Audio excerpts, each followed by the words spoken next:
Hey everyone, thanks for joining me again today for Q&A Thursday. My name is Rachel Harrison-Sund and I am here answering all of your low content publishing related questions. So let's jump right in. First question is from Jacopo. All right, Jacopo asks, if I hire a graphic designer on Fiverr or Upwork to design my interiors, or a ghostwriter to build a journal with a preface, instructions, etc., how can I make sure that I own the copyright or that I have commercial use rights at least? Should I have them sign something?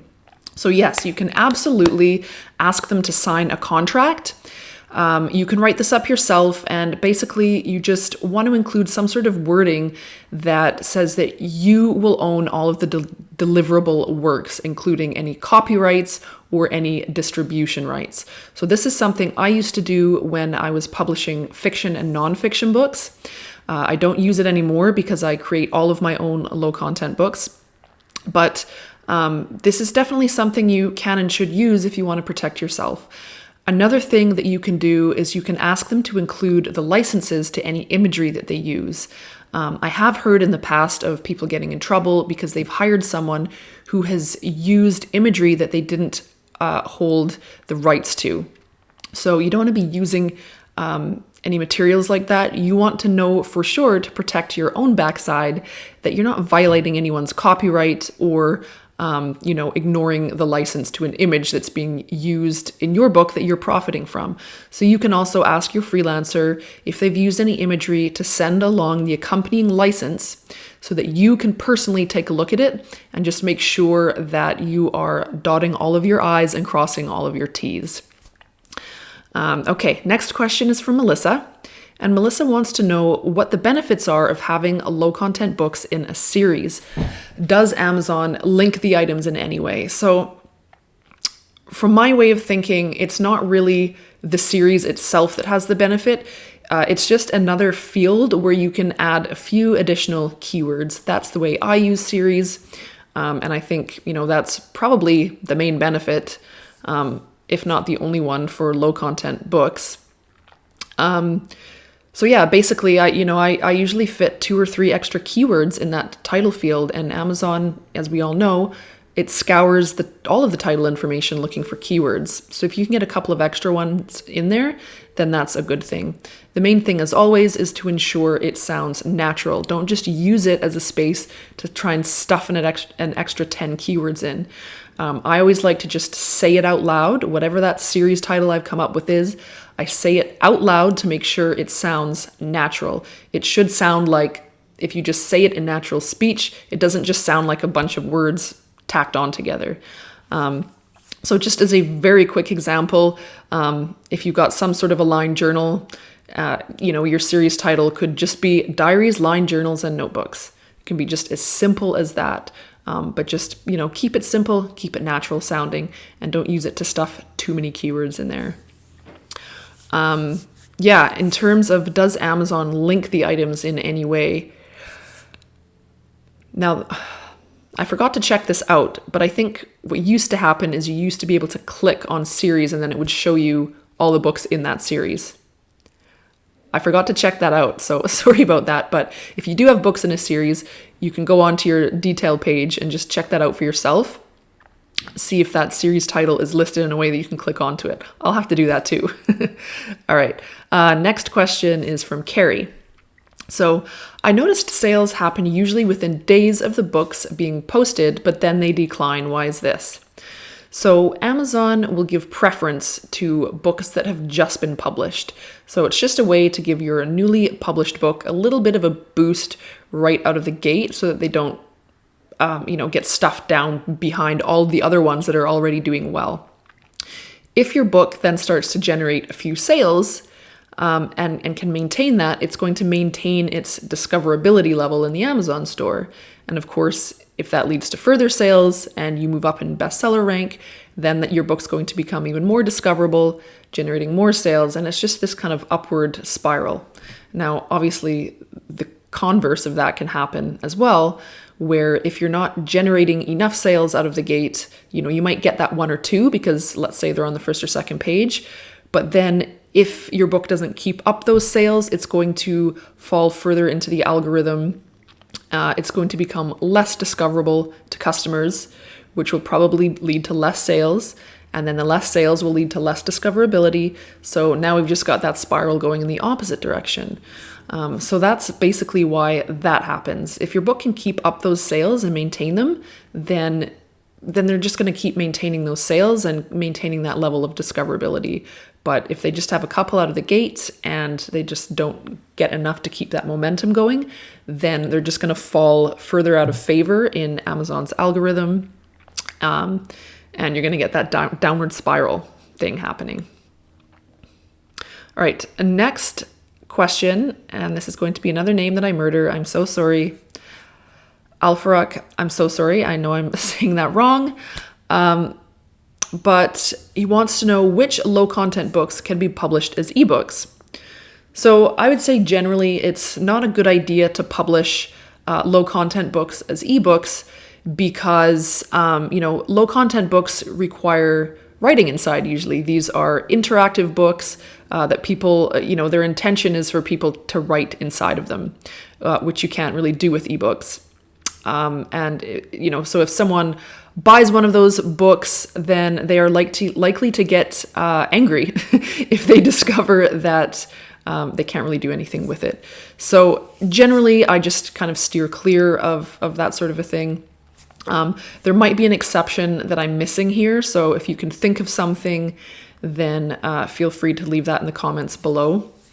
I know some people, they kind of want to market it as like something that's printable. But if you think of it practically, a lot of people are reading ebooks on their Kindles, and it's not really very practical to then have to try and print something off of their Kindle. So it just feels a little bit awkward to me. And I've seen reviews of people downloading ebooks, like ebook versions of low content books, and I've seen them leave reviews, unpleasant reviews. So generally, I would steer clear of that. Like I said, if you can think of some sort of an exception that I'm missing, feel free to share that in the comments below. All right, Chanel wants to know, should we venture into categories outside of books, like maybe gifts? I'm not sure if there's a gifts category, but just a thought. So when you're actually choosing the browse categories, when you're writing into Amazon to request that your book be placed in additional categories, you can't actually choose any other categories that aren't in the books department, which is unfortunate. But the way that you can kind of get around that is by using some of those keywords in your keyword slots. Now, you want to make sure that most of your keywords pertain to the books department, but I personally have used a couple of keywords like gifts, like whatever my root keyword is, and then the word gifts in there. I've done that before, so you can do it that way. People are not going to be able to click on that category and then find your book if it's not a category that's in the books department. But if they enter something like that in the keywords, as a keyword in the search bar, then your book has a possibility of showing up that way. So you can experiment with that and just kind of track your results. But in general, the other categories are kind of off limits to us publishing on KDP. All right, one final question here from Seema. And Seema wants to know, how can I use a company name instead of just my name? And where do I insert that when uploading the book? Also, where do you write the description of your company for the author page? And is this the same as having a pen name? So yes, you can definitely use a company name or a brand name instead of your own personal name, or just, like a real human name, even if it's a pen name, not your own personal name. And you're just going to insert that in the author name field the same way you would do it just as if it was a regular human name. So I just usually put my whole brand name in one of the fields. If anyone else does it another way, I'd love to hear about it. Do any of you split it up into like first and last name? Do you spread your brand name across multiple fields? I always just put mine in one field and just kind of keep it simple. And I've never had an issue doing that. In terms of creating your brand or company description, you'll have to do that on Author Central. So head over to Author Central. I think it's authorcentral.amazon.com, I think. And then you will create an author page and a profile for your brand or company name. So you'll be able to write your little blurb, and you'll be able to add your logo, or I think you're allowed up to 8 images. So whatever imagery you choose, but if you're using like a company or a brand name, you're probably going to want your logo there. And that information is going to show up on your book detail page when someone's looking for your book and they click on it.